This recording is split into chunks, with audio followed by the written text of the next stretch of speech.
लाख रुपया दे रहे, 1 करोड़ रुपया दे रहे हैं, किस भेड़ सजाइए और किसी कॉलेज के पढ़ने वाले नेता को सीएम के रूप में फेस करवा दीजिए। सर बोलना आसान है, नेता बन जाएगा रातों रात, इतना आसान चीज़ है? उसके लिए लड़ना पड़ता है, उसके लिए कलेजा चाहिए, जिगर चाहिए, बात करना होता है बीसीसीएल के खिलाफ, धरना देना पड़ता है, केस खाना पड़ता है। नेता ऐसे बनता है? 10 लाख दें आपको नेता बना। किसने कहा है ऐसे सीट पे हम नहीं लड़ रहे हैं? पिछले प्रेस कॉन्फ्रेंस हमने क्या कहा था? पहला बात, आप लोग हर चीज़ को आप ले लेते हैं एकदम। हमने क्या था अनुमान, हमने क्या कहा था? हम लोग 8 लोकसभा लड़े हैं, 8 6 48 होता है, चतरा और झाझा में 5-5 सीटें, 46 तो लड़ेंगे ही लड़ेंगे। जहाँ लोकसभा लड़े हैं वहाँ विधानसभा लड़ेंगे ही लड़ेंगे। हम लोग जमशेदपुर नहीं लड़े थे, गोड्डा नहीं लड़े थे, पलामू में नहीं लड़े थे। हम ये आपको बता रहे थे कि अनुमान हम लोग 55 तक जा रहे हैं। आपके लोकतंत्र के चौथे स्तंभ तमाम मीडिया बंधुगण, मीडिया से जुड़े हुए बहनीगण, आप सभी का इस प्रेस कॉन्फ्रेंस हॉल में अभिनंदन है, आभार है। और आज के प्रेस कॉन्फ्रेंस के माध्यम से जैसा कि हमारे मित्र, हमारे साथी, हमारे पार्टी के पदाधिकारी संजय जी ने बताया कि आज से हम लोग एक मुहिम के साथ अब इस राज्य में लगेंगे कि हम लोग इस राज्य में जो 24 वर्षों का राज्य होने को जा रहा है, उसके उद्देश्य क्या थे, उस राज्य का गठन आखिर क्यों किया गया था, उस गठन करने के बाद उस उद्देश्य की पूर्ति हुई कि नहीं। तो मुझे लगता है उस उद्देश्य को लेकर हम लोग पुनः इस राज्य में जाने का कार्य करेंगे। तो सबसे पहले हम लोग आपके माध्यम से तमाम इस राज्य में जो भी ऐसे लोग हैं जो अन्य पार्टियों से जुड़े हैं, अन्य पार्टियों में उनकी आस्था बनी रही है, उन्हें हम चाहेंगे, झारखंडी विचारधारा अगर उनके हृदय में आज भी समाहित है तो उनका सादर अभिनंदन है, स्वागत है। और उनका हमारे राजनीतिक दल में जो नए तौर पर, नए तरीके के साथ और नए मापदंडों के साथ झारखंड की राजनीति में क्रांतिकारी पहल के तहत कदम रखने जा रही है, उनका सभी का स्वागत है। और साथ ही साथ चूँकि झारखंड की राजनीति में काफ़ी उठापटक हो रही है, काफ़ी दांव पेच दिख रही है, इस बीच हम लोग राज्य की स्थिति को जो पा रहे हैं, और सबसे पहले माननीय मुख्यमंत्री पुनः आए हैं तो उनको स्वागत करते हैं। हालांकि चंपई चाचा का इस हाल में नहीं छोड़ना चाहिए, फिर भी जो उनका हम स्वागत करते हैं और उन्हें आशा करते हैं कि आज विशेष सदन बुलाया गया था। हम उम्मीद करते हैं कि विशेष सदन झारखंड के युवाओं के लिए बुलाया जाए, झारखंड के छात्रों के लिए बुलाया जाए, झारखंड के किसानों के लिए बुलाया जाए और उनकी समस्याओं का भी निदान इसी प्रकार विशेष सदन के माध्यम से हो। और पुनः चूँकि जैसा कि हम लोग देख पा रहे हैं, आज भी केवल हमारे जो विधायकगण हैं उनकी सैलरी में इंक्रीमेंट हो रहा है, लेकिन हमारे जो आज सहायक पुलिसकर्मियों की बात करें तो वो धरने पर बैठे हैं। आज उनकी ओर से एक पोस्टर देखें, जरा बहुत ही मार्मिक पोस्टर था कि हमें नक्सली बनने पर मजबूर ना किया जाए। तो ऐसे में हम अपेक्षा रखते हैं पुनः जो गठित हो रही है हमारी सरकार नए मंत्रियों के साथ एक फ्रेश होकर, उनसे आशा करते हैं उनकी समस्या का निदान हो। हमारे पास अभी रास्ते में चलते चलते झारखंड स्टेट फार्मेसी काउंसिल के साथी मिले, उनका प्रतिनिधिमंडल मिला। उनकी भी जो मांगे हैं कि 23 वर्षों से एक छात्र जो व्यक्ति आज नहीं रहे, शायद 23 वर्षों से उनका कार्यकाल रहा, लेकिन वहाँ के झारखंडी लोगों को मौका नहीं मिला, जिस कारण काफ़ी समस्याएं हैं। तो इन समस्याओं का समाधान हो, निदान हो। और आज के प्रेस कॉन्फ्रेंस का जो महत्वपूर्ण उद्देश्य यही है कि हम लोग खुला आमंत्रण, खुला निमंत्रण उन सबों के लिए कि वे लोग हमारे साथ चलें जो झारखंडी भावनाओं के साथ है, जो झारखंडी राज्य को अलग गठन करने के समर्थक रहे हैं। हम लोग पुनः एक नए सिरे से इस नए राज्य को पुनः स्थापित करते हुए एक नई विचारधारा के साथ इस राज्य के जो आवाम है, 3.25 करोड़ 3.5 करोड़, उनके जो सपने हैं, उनकी जो मांगे हैं आज भी जस की तस दिख रही हैं, तो उन्हें हम पूरी कैसे कर पाएँ, उसके लिए आप सभी का सहयोग की आवश्यकता है। अतः उनका हम लोग स्वागत करते हैं। और बाकी आपके सवाल। सिर्फ भाषा में बनी आपका आंदोलन, अब राजनीति पार्टी में जा रहे, तो आपके आगे का क्या ऐसा विचार है, क्या लोग आपके साथ जुड़े? सिर्फ भाषा में आप राजनीति या मुख्यमंत्री बनने का सपना कैसा है? देखिए, सबसे पहले बात, ना हम लोग मुख्यमंत्री बनने का सपना लेकर आए हैं, ना विधायक बनने का सपना लेकर आए हैं। हम लोग मुद्दों के साथ खड़े रहे, जिन मुद्दों के साथ झारखंड के नेताओं को खड़ा होना चाहिए था। अब तो ये हम लोगों का 2 साल का कार्यकाल रहा है और हम लोग का ये आवाज़ बनने का काम किया कि अब हमारे नेता, हमारे विधायक कानून की किताबें पढ़ने लगे हैं और मुद्दों पे बात करने लगे। नहीं तो ये मुद्दों को इग्नोर कर देते थे, आप खुद उनसे सवाल पूछते थे, वो सीधा स्किप कर जाते थे, यानी मुद्दों पर बात करना ये मुनासिब नहीं समझते थे। तो अगर ये मुद्दों पर बात कर रहे हैं, अब वो सांसद दिल्ली में जाके लघु उद्योग, कुटीर उद्योग की बात कर रहे हैं पलायन को रोकने के लिए, तो ये बड़ी बात है, ये हमारी उपलब्धि है। तो अगर आपको अभी भी लगता है तो मैं आपको पुनः कहूँगा, अभी भी हमें दोनों राजनीतिक दलों से अभी तक का ऑफर है कि 7 सीटों का 9 सीटों का है। तो भैया हम लोग विधायक और मंत्री और मुख्यमंत्री बनने नहीं आए हैं, हम लोग इस राज्य में व्यवस्था बदलाव के लिए आए हैं। सत्ता बदलाव होता रहता है, 23 सालों से कई बार सत्ता में बदलाव हुआ। चंपई जी थे, आज हेमंत जी आ गए, सत्ता में पुनः बदलाव हो गया, लेकिन हम लोग व्यवस्था को बदलने के लिए आए हैं। तो रहा सवाल नियति जब भी मौका देती है तो डायरेक्ट आपको बड़े पटल पे नहीं देती है, एक छोटे स्तर से देती है। हम लोग भी धनबाद के एक छोटे से मतलब कार्यक्रम के माध्यम से यहाँ तक आए हैं। 50 लोगों की भीड़ थी जब हम लोग पहली बार विरोध कार्यक्रम में उपस्थित हुए थे। तो नो डाउट हम लोग भले हम लोग का उदय किस रास्ते से हुआ मायने नहीं है, लेकिन अभी हम लोग जिस विचारों को साथ और जिन मुद्दों के साथ हम लोग आगे बढ़ रहे हैं, ये कहीं ना कहीं झारखंड के हर घर के मुद्दे हैं।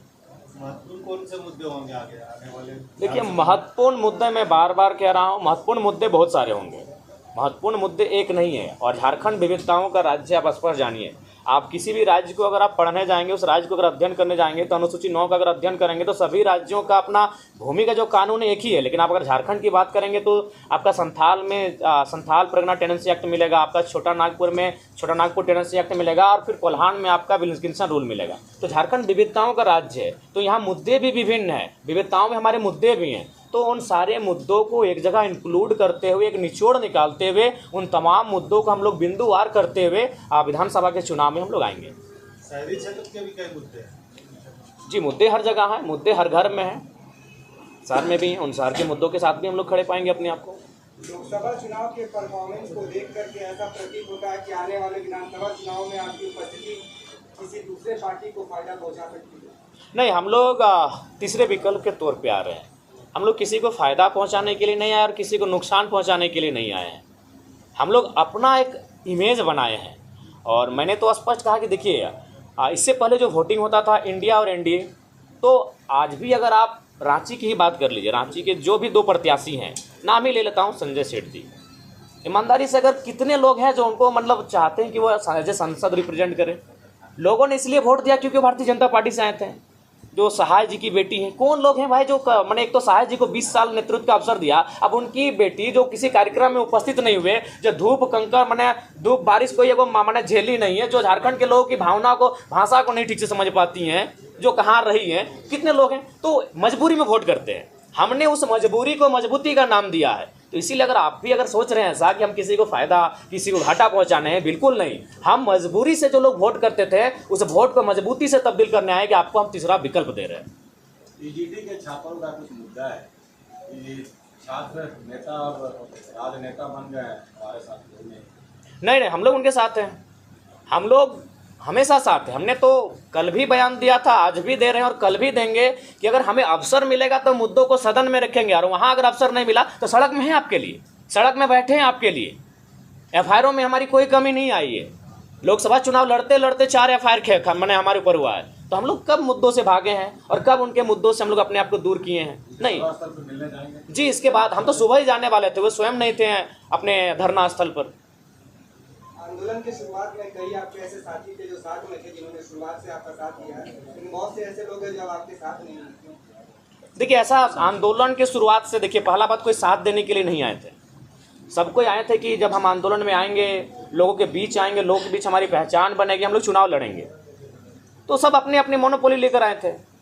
लेकिन हम तो एक छात्र थे, हम तो उस दिन जाना भी नहीं चाहते थे आंदोलन में, चले गए। नियति हमें लेकर जा रही थी। अब लोगों ने हमें पसंद किया, लोगों ने हमारे नेतृत्व को स्वीकार किया, तो उसमें हम क्या कर सकते हैं? हमने तो कभी नहीं कहा कि हमारे हाथों में नेतृत्व दीजिए। लोगों ने स्वीकार किया, लोगों ने विश्वास किया। और ये साथी पुराने नए क्या, अभी हो सके इसी सभागार में हमारे बहुत सारे साथी हैं जो 3 महीना बाद हमारे साथ नहीं दिखेंगे।